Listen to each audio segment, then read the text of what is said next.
Halo, salam jumpa di channel Mari Setia. Saya Pio Sumartoyo. Melalui rangkaian video, saya mengajak kekristenan berefleksi untuk menjadi lebih setia kepada Injil. Video nomor 5 ini mengambil tema kontroversi dalam Injil, bagian yang pertama. Saya akan mengangkat beberapa ayat Injil yang seperti tidak mendukung keilahian Tuhan Yesus. Sewaktu mempersiapkan video pertama sampai dengan yang keempat, saya melakukannya dengan penuh semangat dan kegembiraan. Berbagi pengenalan akan Tuhan Yesus bagi saya adalah hal yang menggembirakan. Memasuki persiapan video kelima ini, saya kehilangan kegembiraan. Sesi kelima ini terasa berat dan penuh beban. Karena di sesi kelima ini saya merasa seperti akan harus berbantah dengan mereka yang berpandangan negatif tentang Injil. Saya tidak yakin apakah perbantahan itu ada gunanya. Tetapi saya sadar bahwa video kelima ini mempunyai makna ganda. Pertama, sebagai bantahan terhadap mereka yang berpandangan negatif tentang Injil. Kedua, sebagai rintisan bagi mereka yang sedang mencari kebenaran Injil. Semoga video ini mampu memberi masukan untuk bisa menemukan apa yang mereka cari. Sekarang, kita yang pernah membaca Injil mengetahui bahwa Injil mempunyai beberapa ayat yang nampak kontradiktif atau bertentangan satu dengan yang lain. Contohnya seperti yang telah saya tunjukkan di video terdahulu, yaitu Yohanes bab 10 ayat 30 dan Yohanes bab 14 ayat 28. Kontroversi tersebut sering dijadikan sarana mempertanyakan kebenaran Injil. Umat beriman juga sering dibuat ragu akan kebenaran imannya. Ketidakmampuan untuk menemukan kebenaran ayat-ayat Injil pengajaran Tuhan Yesus itu bisa menjadikan seseorang menjauh dari imannya akan Yesus Kristus, bersikap pasif, menjadi agnostik, menjadi ateis, atau beralih kepada iman yang lain. Menurut saya, menjadi salah satu tantangan gereja zaman internet ini adalah bagaimana mengungkapkan kebenaran Kristus yang tersembunyi dalam ayat-ayat kontroversi. Berikut, saya sampaikan sedikit daftar ayat-ayat yang seperti kontroversi itu. Kontroversi ke-1, Yesus duduk di sebelah kanan Allah. Mengutip Injil Markus bab 16 ayat 19. Sesudah Tuhan Yesus berbicara demikian kepada mereka, terangkatlah ia ke surga, lalu duduk di sebelah kanan Allah. Kemudian dari Injil Lukas bab 22 ayat 69, mulai sekarang anak manusia sudah duduk di sebelah kanan Allah yang Maha Kuasa. Menyimak dua kutipan tadi, Yesus duduk di sebelah kanan Allah, berarti Yesus tidak satu dengan Allah, berarti Yesus bukan Allah. Kontroversi kedua, Yesus tidak tahu hari kiamat. Murid bertanya, Matius bab 24 ayat 3. Katakanlah kepada kami bila manakah itu akan terjadi dan apakah tanda kedatanganmu dan tanda kesudahan dunia? Yesus menjawab dalam Matius bab 24 ayat 36. Tetapi tentang hari dan saat itu tidak seorang pun yang tahu, malaikat-malaikat di surga tidak, dan anak pun tidak, hanya Bapa sendiri. Menyimak kutipan tadi, perhatikan bahwa Yesus tidak mengetahui kapan hari kiamat. Mungkinkah Allah tidak mengetahui hari kiamat? Itu berarti Yesus bukan Allah. Kontroversi ketiga, Bapa lebih besar daripada Yesus. Kutipan Injil Yohanes bab 14 ayat 28. Sekiranya kamu mengasihi aku, kamu tentu akan bersukacita, karena aku pergi kepada Bapakku, sebab Bapa lebih besar daripada aku. Menyimak kutipan tadi, Yohanes bab 14 ayat 28 memberi bukti bahwa Yesus bukan Allah, karena Yesus lebih kecil dari Bapa. Kontroversi keempat, Yesus bersyukur kepada Bapa. Kutipan Injil Lukas bab 10 ayat 21.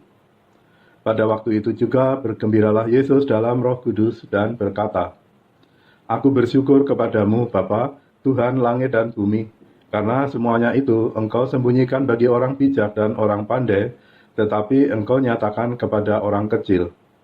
Ya Bapa, itulah yang berkenan kepadamu. Menyimak kutipan tadi, bila Yesus satu dengan Bapa, tidak anehkah ketika ia bersyukur kepada Bapa? Kontroversi kelima, Yesus berseru memanggil-manggil Allah. Kutipan Injil Yohanes bab 16 ayat 32. Lihat, saatnya datang, bahkan sudah datang, bahwa kamu diceraikan masing-masing ke tempatnya sendiri, dan kamu meninggalkan aku seorang diri. Namun aku tidak seorang diri, sebab Bapa menyertai aku. Injil Matius bab 27 ayat 46.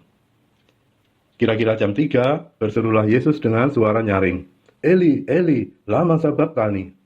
Artinya, Allahku, Allahku, mengapa engkau meninggalkan aku? Injil Markus bab 15 ayat 34. Dan pada jam 3 berserulah Yesus dengan suara nyaring, Eloi, Eloi, lama sabachthani, yang berarti, Allahku, Allahku, mengapa engkau meninggalkan aku? Menyimak 3 ayat tersebut, dalam Yohanes bab 16 ayat 32, Yesus berkata bahwa Bapa menyertai dia. Tetapi, kenapa Yesus memanggil-manggil Allah? Lihat, Matius bab 27 ayat 46 dan Markus bab 15 ayat 34. Ayat-ayat tersebut menunjukkan bahwa Yesus bukan Allah dan Bapa bukan Allah. Kontroversi ke-6, Yesus menyerahkan nyawanya kepada Bapa. Kutipan Injil Matius bab 27 ayat 50. Yesus berseru pula dengan suara nyaring lalu menyerahkan nyawanya. Injil Markus bab 15 ayat 37. Lalu berserulah Yesus dengan suara nyaring dan menyerahkan nyawanya. Injil Lukas bab 23 ayat 46. Lalu Yesus berseru dengan suara nyaring, Ya Bapa, ke dalam tanganmu kuserahkan nyawaku. Dan sesudah berkata demikian, ia menyerahkan nyawanya. Menyimak 3 ayat tersebut. Yesus dengan suara nyaring menyerahkan nyawanya kepada Bapa. Berarti Yesus dan Bapa tidak satu. Kontroversi ke-7, Yesus masih perlu menerima kuasa. Kutipan Injil Matius bab 28 ayat 18. Yesus mendekati mereka dan berkata, Kepadaku telah diberikan segala kuasa di surga dan di bumi. Menyimak kutipan tadi, kalau Yesus adalah Allah yang Maha Kuasa, dari siapa ia masih perlu menerima kuasa? Kontroversi ke-8, transfigurasi, Bapa berbicara tentang anak. Kutipan Injil Matius bab 17 ayat 1-5. 6 hari kemudian Yesus membawa Petrus, Yakobus dan Yohanes saudaranya, dan bersama-sama dengan mereka ia naik ke sebuah gunung yang tinggi. Di situ mereka sendiri saja. Lalu Yesus berubah rupa di depan mata mereka. Wajahnya bercahaya seperti matahari dan pakaiannya menjadi putih bersinar seperti terang.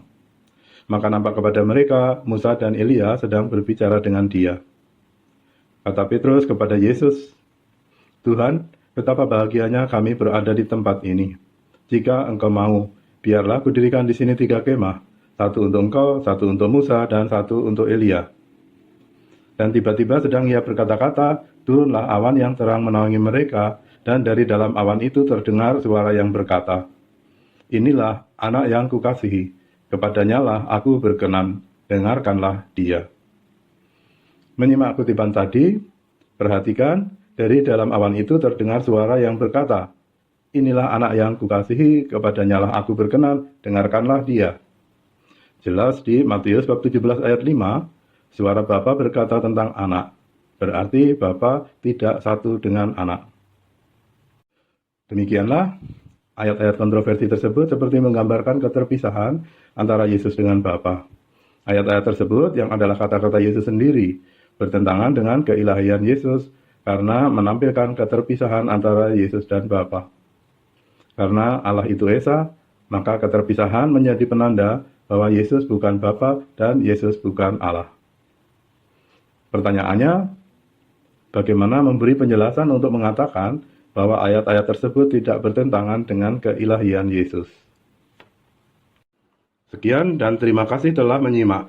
Jangan lupa subscribe untuk menerima info video lanjutan.